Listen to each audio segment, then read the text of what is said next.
Good morning and happy Wednesday, everyone. My name is Justin Nimmergood. I am the host of the Real Estate Rockstars podcast. I am so thrilled and honored to be joined by a fabulous guest today, Dr. Bruno Cignacco. And just a little bit about Dr. Bruno before we get into our time here today. He's a guest that brings a unique blend of both business and expertise and human connection to the table. Dr. Bruno is an international business consultant, property investor, TEDx speaker, and best-selling author of The Art of Compassionate Business. His mission to help companies become more profitable while staying compassionate to all their stakeholders. With decades of experience advising organizations worldwide, Dr. Bruno has taught at universities for over 20 years and trained hundreds of businesses on everything from international marketing to negotiation. His approach blends strategy, ethics, and people first mindset, making him a powerful voice in creating business that truly makes a difference. Dr. Bruno, welcome to the show. Thank you, Justin, for the invite. I feel very honored to be here. Thank you very much. Absolutely. It's such a pleasure to have you here. Now, we got a chance to kind of catch up here before launching the show here today, learn a little bit about you, but in your own words, Dr. Bruno, who is Dr. Bruno, and what are you out there in the world really trying to create a charter for? Thank you very much. Well, I'm a university professor. I was born in Argentina. I'm an Italian Argentinian, and I have been living in the UK for more than 18 years. I'm also British, and I have been working as a professor for more than 3 decades, not 2 decades, 3 decades, wow. and also as a consultant at the same time. We have been advising companies on international marketing, but lately we started developing some training on compassionate business. My latest research is on compassionate business, and I try to disseminate these ideas worldwide, and I try to make companies convinced that they can be profitable but also human-oriented, that obtaining profits is not incompatible with developing a strong, long-lasting relationship with different stakeholders. I feel that there is a very important field of research that is developing regarding this topic, and I also see a lot of cases of companies that are human-oriented, that they care for customers, they take care of employees. They also build a strong relationship with different stakeholders, such as community members, suppliers, and business partners. And this is a different paradigm. Most companies tend to be profit-oriented, and I try to introduce a new model for companies, not only to prosper, but also to improve the lives of all around them. Yeah, it's such an important movement that we're seeing. And, as someone has done a little bit of my own, research and self-study, and also has actually gotten my own master's as well, and leadership. And when I went through that process, I can remember that we were at the forefront really of this concept of people over profit, right? And it's been a movement ever since. And it even distills down to the fact of, how do you create an employee base, a culture that's high EQ, maybe not necessarily high IQ, or where EQ is more important than IQ. So it's great to see that you're out there doing that work. It's so absolutely necessary, especially in a day like in society like today, where we have robotics, we have ChatGPT, right? We have all these tools at our disposal, all this AI, the intelligence is there. What are us humans supposed to do now, right? And I think it's to be led and to lead with emotion and with that at the forefront. So thank you for the work that you do, Dr. Bruno. I think it's so absolutely necessary in today's I agree with your views, and I want to say that most companies tend to be profit-oriented because they have a narrow awareness of the business environment. They believe that pursuing profit is the main goal, but in practice, they forget that they are reliant on stakeholders. They cannot obtain profit without customers, without employees, without community members, without suppliers. So wouldn't it be nice to help these stakeholders so that we can be helped by these stakeholders in return? So we have these stakeholders on our side, because when you support customer, when you support employees, when you support the suppliers, and you look for win-win agreement in each of these situations, these stakeholders tend to cooperate naturally. There is a lot of research on this point, and it's very clear because companies are interdependent with all these stakeholders. They cannot succeed without them. And you mentioned artificial intelligence. That is a very important trend and it's very useful. But the most important resource in any company is not artificial intelligence, is not finance, is not information, but it's the human being. Because the human being is a meta resource. It's a resource that will help companies generate new technology, new products, new services, new systems. We don't care for the most important asset in this company, in any company, in any sector.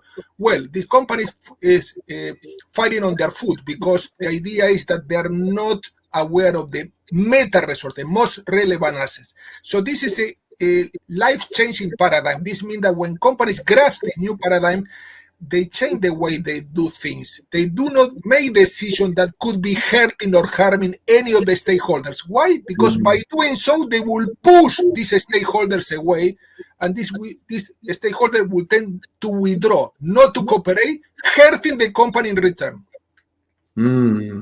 Wow. Wow. If y'all aren't out there taking notes today, you're missing out, because he's absolutely dropping a masterclass here on what it is to be a successful, thriving business in the 21st century, obviously. Now, I know we've talked a little bit about your international consultancy, experience. We've kind of been digging into that for the last couple minutes here, but you also obviously are a TEDx speaker. You're also a investor, a real estate investor. Yes. I don't know if you can maybe speak on that just for a moment. Obviously this is a real estate focused show, but we bring people on from all different sects and walks of life and different backgrounds and experience. I would love you to share what is probably the most interesting or best piece of investment advice you could give to our listeners out there today. The most important piece of advice, especially during a negotiation process. For example, you are the buyer and you are negotiating with the seller of a property. Look always for win-win agreements, which implies not only looking for conditions that are meeting each other's need, but also keeping the relationship alive.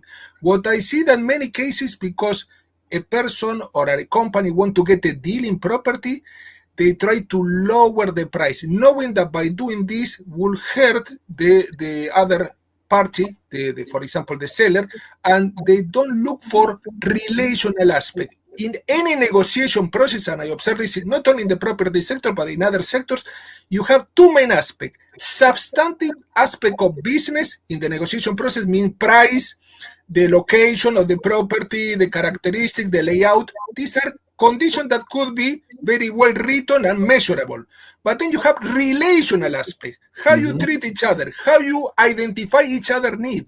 Do you want to develop a long-term relationship, or is just a transaction? Because in property sector, long-term relationships are very valuable. Not only can bring up one opportunity, but can bring up a series of opportunities. What I observed in this sector, especially, most people go for the transactional approach. This means, we'll try, if I am the buyer, I will put the price as low as possible because I want to get advantage over the seller. And the seller will act in the opposite way. We'll try to put the price as high as possible because we want to get the highest profit. This can work only once. And this party probably won't see them again, each other, because they probably one party won at the expense of the other. This was a win-lose agreement. But when you're trying to only focus on the substantive aspect, and relational aspect implies, okay, how we can relate from the long-term perspective? How can we treat each other not in a manipulative way, but in a kind, supportive way? How can we look for an agreement using creative techniques such as brainstorming or different way of payment or support from other partners that will invest in this property? How we can work out in a creative way so that both of us, the seller and the buyer, can meet their needs. And this will be a different paradigm. What I see in most of the cases that is a win-lose. Someone will take advantage of the other, and some will have their needs fully met, and the other will have their needs partially met. This will not bring about a long-term relationship, and this is very important because in business, the relationship are the most important asset. We saw human beings are the most important asset, and this applies to the property sector. This applies to commercial property, to residential property, to any type of property, because at the end, people have not only economic needs. For example, buy and sell. Economic needs means getting the highest profit or getting the lower cost. They have emotional needs. They need to feel respected. They need to feel appreciated. They need to feel heard. They need to feel acknowledged. When you are imposing your price, for example, in a potential deal, and you're not respecting the offer that the other person tried to suggest, you are imposing conditions unilaterally without taking into account the other. This can be considered, from my perspective and the perspective of my research, manipulative. Why? Because you try to use the other person as a means to an end, getting for example, the property as low as possible, the price, or getting the property as high as possible if you are the seller. So this means that in practice, the approach should be, a question that I will ask in this negotiation processes is, how can we meet the needs of each other in this deal? How can we work out this deal in a creative way so that your needs are met and my needs are met? And this means breaking down the deal into different sub-variables. You don't consider only the price. You consider the price, the location, the means of payment. Will this be paid with a bank transfer? Will this be payment in a different way? Will there be a mortgage partially covering this deal or not? Will there be some partnership that will support this deal or not? So try to look for different variables. Break down the deal not only as considering it as a block, but break down into sub-variable and try to play with a different combination of variables to look for a deal that meets the need of each party. Oh my goodness. I wish you would speak this truth into all the buyers and sellers that I've been working with this year. And it's so true. You know, the deals that I've had, you know, that have been the smoothest transactions are always the ones where we're able to find a middle common ground, that true win-win. And those cases, it's simple. It's like, yep, can we do it for that? Yeah, we can do it for that. We can do it for that. Okay. And we're agreeing on all this framework of terms and conditions. Yep. Okay. And like, boom, and you go. And it all works. But in the deals where people are just trying to get the upper hand, they just need it, and it's a little bit of greed too. I would actually throw into the mix too, Dr. Bruno. I mean, I feel like it's the need for greed. Like, get just a little bit more. If I can just get a little bit more of a discount, if I can just get a little bit higher of a price, if I can just get a little bit more, it's like, you don't really need that, right? And to your point, you know, I will take long-term relationships over short-term relationships all day, every day, because those are the ones that end up bringing around more deals later on. Yes. Transactional deals, that happens once, and that's probably the last time you're going to hear from that agent or from that client or whatnot. So that is so true. Advice. And also, I want to mention something else. In any deal, you have emotional aspect. You want to leave the table, but both parties feeling positive emotion. You don't want to suggest a deal that will elicit resentfulness on the other party, resentment, so that they will make them feel that they will regret or regretfulness. You don't want this, because this will break up the relationship. And as you clearly mentioned, if the relationship is stable and the win-win agreement comes up and people can agree on and meet each other's need, this can bring up new opportunities. You never know, because if they look for another buyer, you gave a good deal to this seller, and you look for another buyer in the future. If you treat them well in a respectful way and you acknowledge their needs, they're more prone to come to you. Why? Because it's the exception. It's uncommon. So they will look for a person that made them not only feel economically well, emotionally well. People are driven by emotion. There is a lot of research that all decisions, even the ones that appear to be rational, are emotionally driven. We rationalize in hindsight, but they are emotionally driven. And when you fail well closing a deal with a person, you are more prone to come up with this person in your mind when you have a new business opportunity. 100%. I couldn't agree more. Such good advice, y'all. If you're out there, again, I hope you're taking notes today because he's dropping some major knowledge. Now, we're going to pivot, Dr. Bruno, into our final segment. And this is where I'm going to ask you a couple fun questions. Like I said, like I shared with you before the show, these are just fun questions. They're make you think kind of questions. There's no right or wrong answer, but I definitely want to hear what your perspective is. Okay. So, first one is this. Let's say it's your 80th birthday. Who is there and what's going on? Kind of paint a picture for us. What's going on at your 80th birthday? I'm 80. I'm 80. So supposing that I'm 80 and now 55 and 80, who will be there? Well, hopefully some of my friends will be there and hope that they're alive and they live long like me. So, but my son will be there and hopefully my son will be very grateful for having guided him and giving him good advice. Or maybe he might have some regrets, hopefully not so many, but hopefully will be I feel that he's a very important and potential musician. Probably he will be, in my last days, he will be playing some music for me, music that I like to hear and listen to, especially classical music. And yes, and probably, hopefully, my partner live long enough to be there by my side. And I imagine myself in those days in the countryside. I like a lot nature. And not only because research back this fact that nature is good for health, but I like to be in contact with the nature because it get me more peaceful and get me much more aware of myself and mindful. And I hopefully can spend my last days near a forest or near the countryside, listening to good music, not worrying so much. I'm not worrying so much lately, but no worries at all. I'm being more wise and can pass on some good advice to the new generations that will take on. Well said, sir. Okay, here's another fun one for you.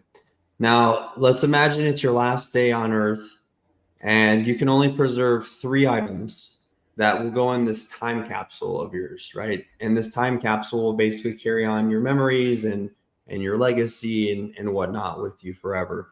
What are those 3 items and why?